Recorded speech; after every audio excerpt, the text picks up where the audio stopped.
Hello everyone, and welcome to another video. Today, as you can see from the title, I'm going to be covering buying fragrances or purchasing fragrances. I have a very similar video out that I did quite a while ago regarding purchasing fragrances, but I didn't feel that it was really suiting the needs of that could really help people. Because if you go back and really look at it, at least from my perspective, I get the most questions on, oh, should I purchase this fragrance from XYZ? Or is it safe to purchase the fragrance from here? Or should I buy it from here? Where should I buy it? I want to answer all these questions and help you in your search to go ahead and purchase fragrances. Now, you as the viewer are basically looking for advice on buying fragrances, and you will get it from here. I'm going to divide it up into various different sections because each section may take a little bit of time to actually speak about. So hopefully the video is not too long, and I'm going to cap it off at the end with kind of a summary of how I purchase my fragrances, whether it be however else. I'll just describe in detail how I go about purchasing my fragrances. I have well over 300 at this point, and I've used various means and methods to go ahead and buy these fragrances. So hopefully with a little bit of insight on how I purchase fragrances, you'll get some help as well. So I'll discuss the various aspects of it, touch on how I buy fragrances, and then cap it off. All right? Hope you enjoyed the video. All right, so let's begin the very first, I guess, most common way of purchasing fragrances that most people are familiar with, and that's purchasing fragrances from inside a store, a department store. I'm talking about stores like Macy's, stores like Marshall's, stores like Ross's, or whatever for stores that kind of sell fragrances. Bottom line is they're purchased in store or in person. Now, there are advantages to purchasing fragrances from in stores. I notice that's been kind of dying out a little bit, but let me explain. The first advantage that you can get is, for the most part, you're assured of the most recent stock coming from department stores. Now, again, I say for the most part because when you're dealing with stores like Marshall's or Ross's or TJ Maxx, stores like that, they purchase the fragrances off the main department stores like the Bloomingdale's and the Macy's and stuff like that. They purchase those fragrances off those stores, or I'm not even sure if they're the same chain. The bottom line is they receive a lot of the stock that those bigger stores can't offload. So those fragrances are a little bit older, but in general, with these fragrance stores, you're assured of the most recent stock for fragrances, right? One of the negatives a little bit is price-wise, you're going to pay premium price. Again, I'm not talking about Ross's or Marshall's, stuff like that. Those prices are going to be rock bottom usually, but in major department stores, you're going to pay premium price, especially if fragrances have just come out. Speaking of which, fragrances that just come out usually land in department stores first.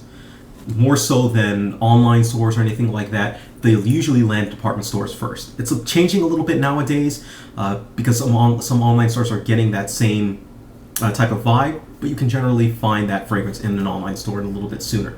The sales associates might not know that the fragrance is coming out, but yes, that's where you can generally find it.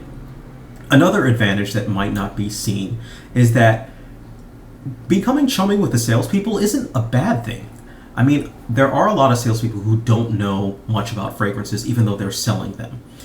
For them, it's just a stand that they're in, and they're there to sell as many fragrances as possible. They may not be as knowledgeable as most people who purchase fragrances. That said, they do have a lot of general knowledge, in other words, what people are buying, general, and they also can be great friends. They can be great people who can eventually, start hooking you up with fragrances, letting you know when fragrances are coming out if they get the knowledge for it. Again, sometimes they may not have that inside knowledge, but either way, they can be assets, for it. So keep an open mind. Another advantage for a department store is you have in-person customer support or in-person help. What does this affect? This affects, let's say you have a purchase that goes bad, a purchase that doesn't go as planned. With a department store, you can take it back and explain to the people in person. As compared to some other venues, you can't necessarily do the same thing. It's a huge thing to be able to go to someone and explain, hey, listen, this bottle, when I opened it, there was a crack here and some of it leaked out. They're more than happy most of the time, given that you approach them correctly, more than happy to reimburse you or just give you a swap for it. All right? So that's department stores. Online stores. Now, online stores are also an excellent resource.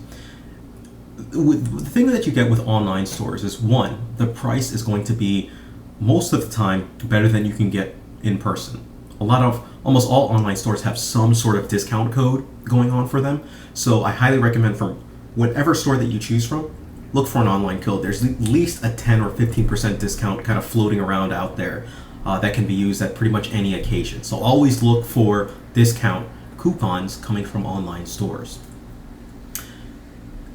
The other advantage to purchasing it, again, obviously, you can purchase it just like that. It's at the tip of your fingers. You can have it delivered to your place.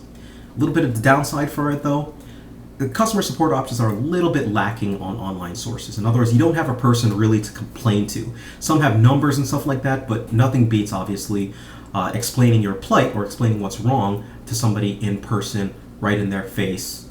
That's right there, right? The other disadvantage to purchasing fragrances online is old stock. Now, there are what I consider kind of 2 or 3 tiers.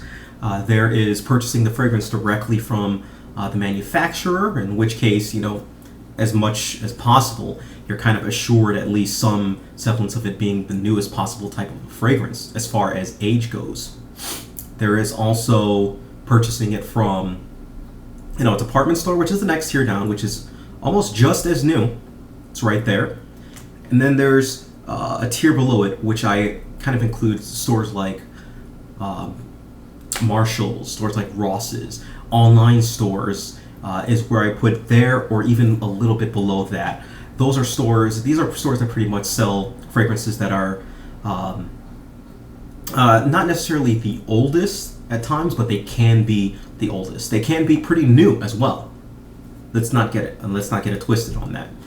You can find very new fragrances, and I've gotten plenty of new fragrances as well. But you also have the chance of getting very old fragrances, more so than purchasing it from department stores or any of those others type of a store, right? And that's just the way it is. But overall, online stores are great resources in order to purchase fragrances. If you're looking for advice in terms of, where should I buy this fragrances, or is this store okay? The best advice that I can give you is to look up information on that store. Do a search for, www.fragrancebuyingplace.com. See if there's any reviews. See what people say about the store, and then take that with a grain of salt. Don't go fully by what they say necessarily, but use that in kind of weighing and judging your risk when purchasing these fragrances. That's what I always do, and I'll explain it in detail, but always do your research on a place if possible, from looking from multiple sources, especially online sources, online reviews. Ask people as well. But in general, I get by without even asking, and I'll cover that in detail. But yes, so scrutinize it. I will tell you this: I have never been burned by an online store at all. I've had some issues with faulty or problematic bottles, but I've never not received my fragrance or anything like that. So if that's worth any salt, and I purchased from, probably over 5-10 different online stores. So it's something that just keep in mind from. All right. So I won't really tell you, yes, buy from this fragrance store online, because there's some fragrance stores that I've just taken a chance with and bought without any issue. So again, just keep that in mind. Be aware, be present, and always be wary when buying from online stores. All right, time for part 2, and let's cover splits. Now, splits, for those of you who don't know, splits is basically when somebody purchases a fragrance and decides to split it, hence the name splits, among a certain number of individuals. So a lot of times the number is pre-established before. So for example, let's say you have a bottle that sells for $100, right? It has 100 milliliters in it, and keep it very simple. There may be 5 people who want in. 5 people divide up the juice evenly, or however they may decide it. So if it's evenly, then it would be 5 people taking 20 milliliters each, and the cost to them would be about, now I would say about, and I'll touch into this a little bit more, roughly about $20 per person, right?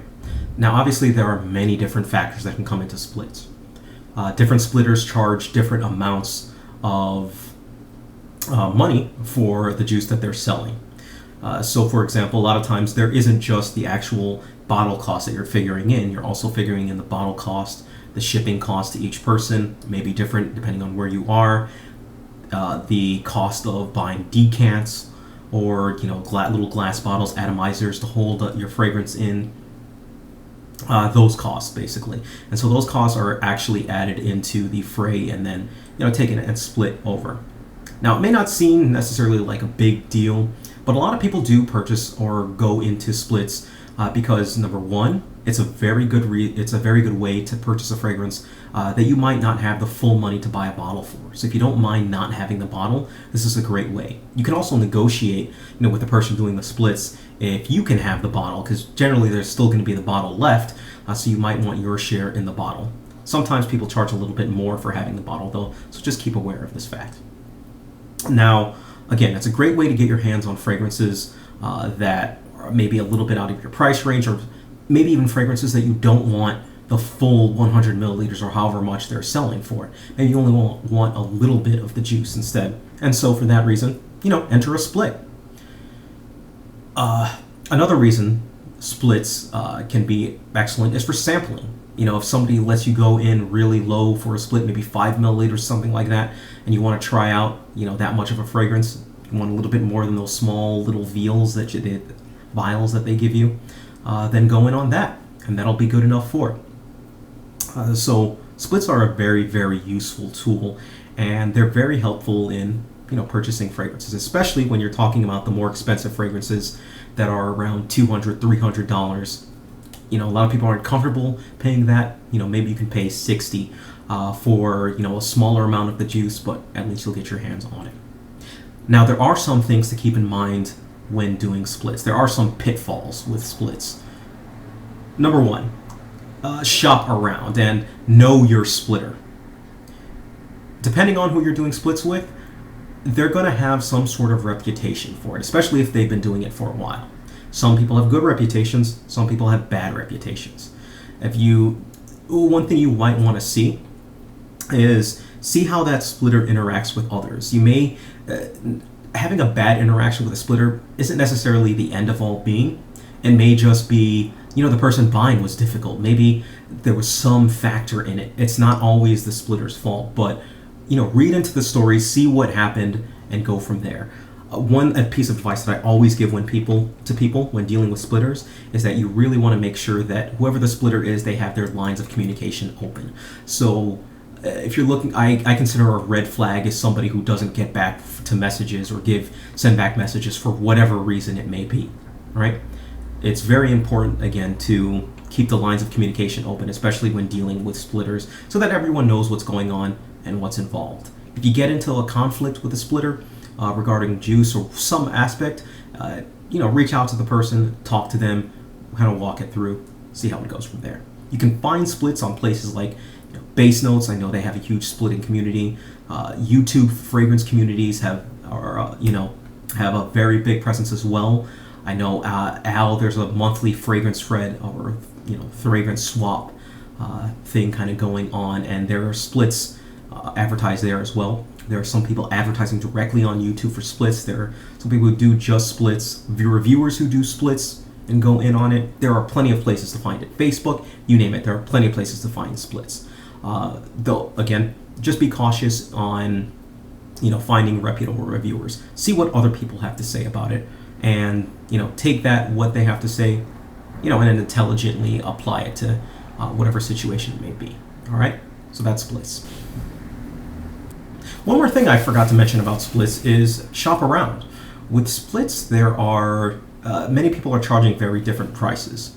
Some add on a premium price, or some add on a price tag to the actual cost of the fragrance as well as materials, so they can make a little bit of money off splits. That's how some people make some money. And it's still, with these prices, it's generally still a cheaper way to go about purchasing fragrances if you're going into that. But there are others who don't add a premium charge onto their price. So shop around for it. If not saying don't buy it from people who add on money onto their fragrances. More power to them. I'm not judging that or anything like that. But it's a store basically, and that's how you should treat it. And that's shop around with, shop around for deals. If you want, talk to them, see if you can get a better deal for the fragrance. But most of the time, they kind of set their prices in and come to that kind of conclusion for it. All right, so shop around. Welcome to the swap section. Now, this is the infamous swap.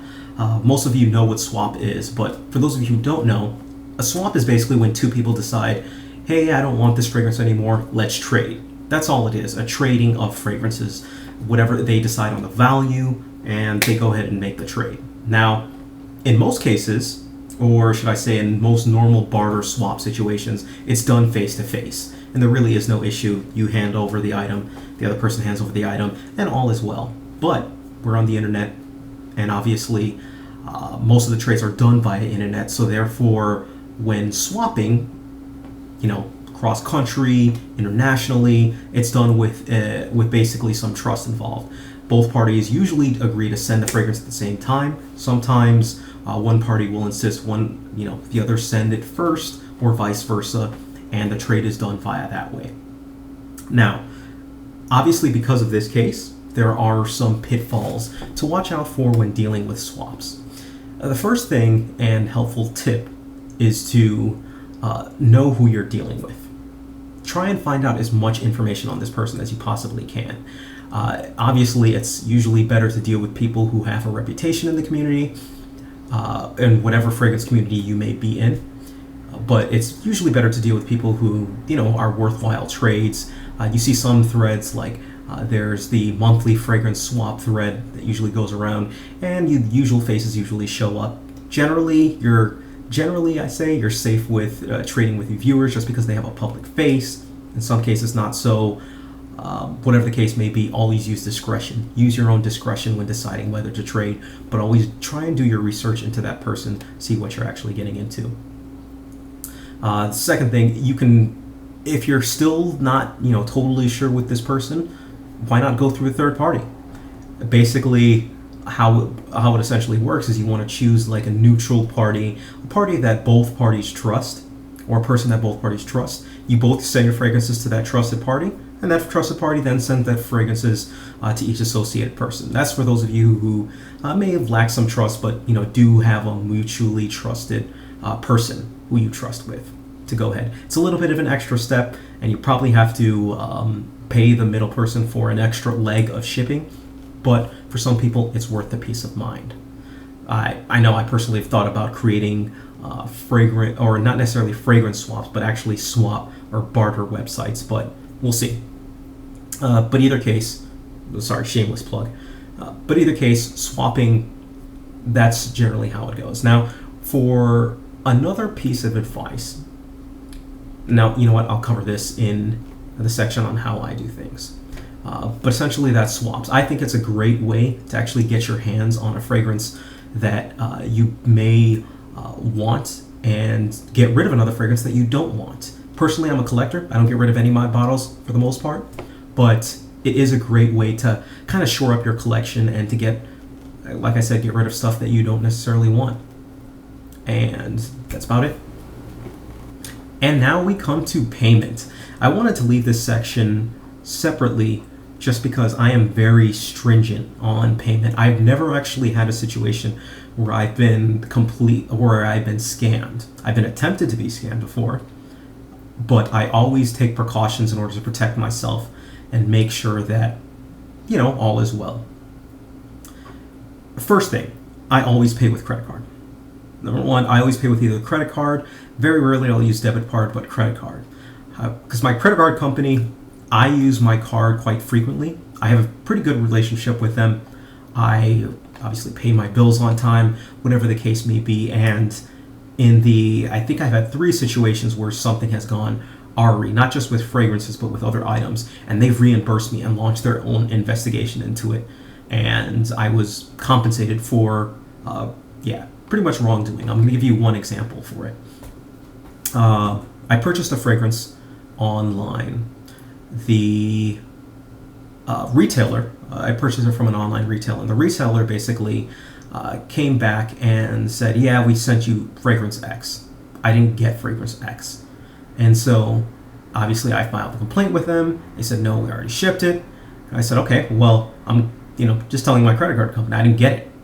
And so, the credit card company handled it. They essentially refunded the money from this vendor, and I'm pretty sure they actually put a flag on that vendor for future transactions, and so that if they come up too frequently. But that's pretty much it. Got my money back and went and bought the fragrance from somewhere else. Now, who that vendor was around, actually they're not around anymore. They were actually, found out it was a company that was selling some stuff. It was Chinese backed, and they just kind of disappeared off the face of the map. Whatever. Not bad mouthing Chinese. That's what the company was. They were Chinese. But either way, that's how it is. Now, when you're going with payments on, with other people, never use cash. Never, ever, ever, ever use cash. Never use cash. Again, wipe it out of your head right now. Never send cash.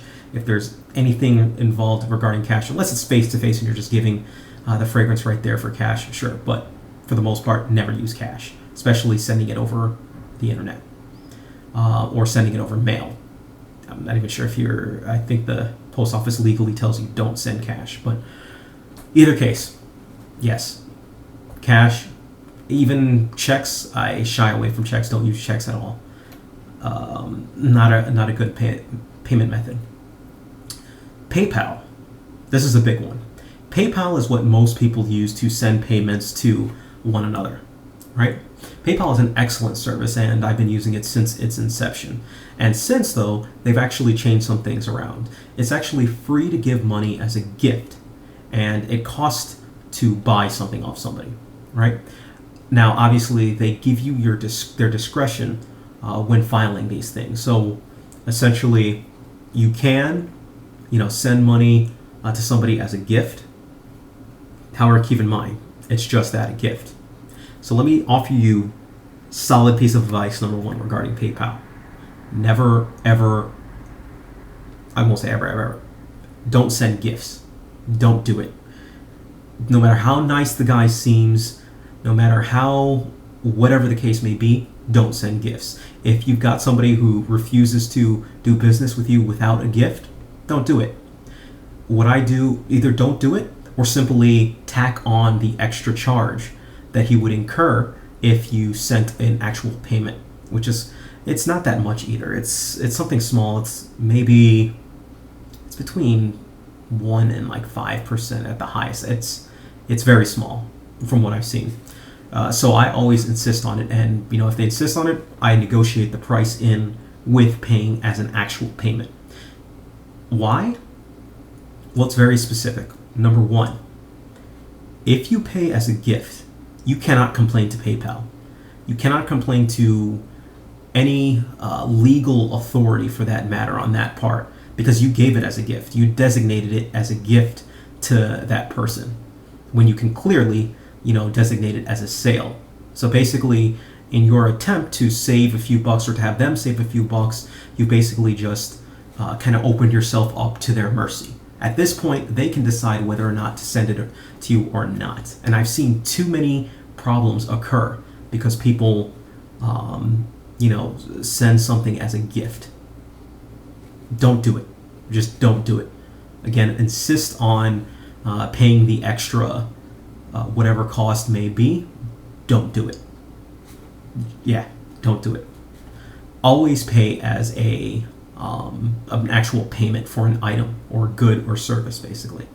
Because when you do that, you have recourse. If something goes wrong, you never know what might happen. If something goes wrong, you have that recourse to go back and basically say, hey, I'm disputing this transaction because of reason X, Y, Z. And then go from there. Now, I know some splitters might not like me saying this, but I'm sorry. I would never actually do it. Again, go for payment for PayPal. It's there for a reason. Don't go for a gift. They will not give you back your money if something happens and you pay as a gift. All right? Very plain and simple. Other payment methods, money order, I kind of shy away from that. Basically, I primarily use just credit card and PayPal. That's it. All right, so here's the final part, and that's on how I purchase my fragrances. Now, I have well over 200, 300-ish type of fragrances, and I've purchased them a variety of ways. I'm always cautious in what I do. I'm always talkative. I'm always social. And when I buy my fragrances, I always want to know what's the deal going into it. So, for example, the first thing is online stores. Right now, I wish I could give you like a definitive list, but I'm not going to, simply because I don't really adhere to a definitive list. I don't really go to a particular site thinking I want this fragrance. What I do is I search for that fragrance and look for something like on Google Buy, look for that fragrance and see what the cheapest price is listed out accordingly on it. It's really simple. Just do a Google search for a particular fragrance, and then I think there's a little button that says click on shopping or something of that sort, and you can see the various listing of prices for it. They're generally pretty low, and that's really how I find most of my low price fragrances. I also purchased a lot of fragrances off of other people, secondhand. A good thing when doing that is I try and do it, purchase fragrances as a whole, as a kind of like in bulk. So if I'm going to buy from somebody, I'm going to buy usually either 2 to 5 or 6 fragrances all at one time and purchase them like in a package deal for like 100, 120, 150, bringing the total cost or bringing the cost of each fragrance down to like 20, 30 bucks maybe. And these are fragrances that sell for 60, 70. So getting a good discount on them. I'm always talking with people, and I always have my own set prices that I like to keep. So if somebody won't come down to a certain price, then I simply won't buy it. There's no pressure on me to purchase the fragrance right then and there. It's very rare that I'll pay full price. I use sites like scenttrails.com, which was started by Frunkinator, in order to purchase fragrances at a cheaper deal. I always look for coupons, no matter what site it may be. I also set a personal goal that I will never ever pay over $150 for a Creed, and I've easily met that goal, including Royal Oud. Everything that I've purchased has been, at least as far as Creed wise, has been around the $100 area. And these obviously authentic Creeds that I'm looking at, I develop relationships with people in stores. The salespeople that a lot of people like to make fun of and chide and stuff like that, they're great resources in order to, purchase fragrances down the line. They'll send you samples. They'll give you under the table deals.